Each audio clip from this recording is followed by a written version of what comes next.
दीनू किसान की बीवी कहती है कि आज मौसम बहुत खुशगवार है। दीनू किसान कहता है हाँ। दीनू किसान का बच्चा कहता है पापा, वापसी में आते हुए मेरे लिए कुछ ले आना। दीनू किसान काम की तरफ रवाना होता है और चलते चलते रास्ते में एक बाजार आता है। दीनू किसान का दिल चाहता है कुछ खरीदने का, लेकिन पैसे ना होने की वजह से दीनू किसान अपने काम की तरफ रवाना हो जाता है। चलते चलते दीनू किसान अपने खेत में पहुंचता है। दीनू किसान एक बहुत ही मेहनत का किसान है। वो सोचता है कि मैं अपने काम की उजरत के पैसे अपने सेठ से ले लूं। दीनू किसान सेठ के दरवाजे की तरफ जाता है और सेठ उसे अंदर बुलवा लेता है। मेरे पास पैसे नहीं है, मुझे कुछ खरीदने के लिए पैसे दे दो।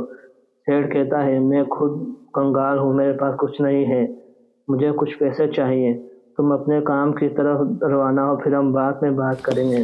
दीनू किसान का सेठ ये कहकर उसे रवाना कर देता है। दीनू किसान दोबारा खेत में काम करने लग जाता है। खेत में काम करते करते शाम हो जाती है और दीनू किसान अपने घर की तरफ रवाना होना शुरू हो जाता है। वापसी में दोबारा बाजार की तरफ लौटता है।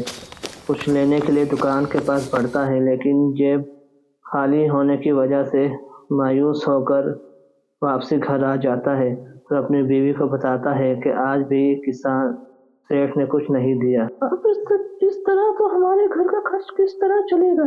दीनू किसान की बीवी उससे कहती है। दीनू किसान और उसकी बीवी और बच्चा तीनों सो जाते हैं। सोने के बाद दीनू किसान उठता है और अपने काम की तरफ रवाना होता है। खेतों में काम पूरा करने के बाद दीनू किसान वापसी सेठ की तरफ बढ़ता है अपनी उजरत के पैसे लेने के लिए।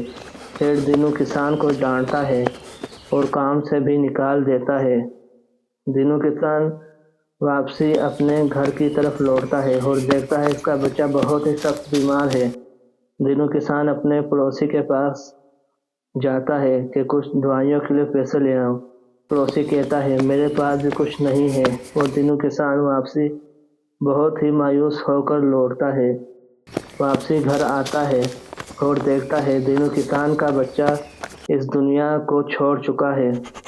थोड़े ही दिन बाद गांव में बहुत ही गरज भड़क के साथ बारिश होती है और सारे मवेशी फसलें दरिया में बारिश के पानी में बहकर तबाह हो जाते हैं। लालची सेठ भी कंगाल हो जाता है और सोचता है काश मैं दीनू किसान को ही थोड़े पैसे दे देता। दोस्तों, अगर आपको ये वीडियो अच्छी लगी तो प्लीज़ लाइक, सब्सक्राइब और शेयर कर दें। शुक्रिया।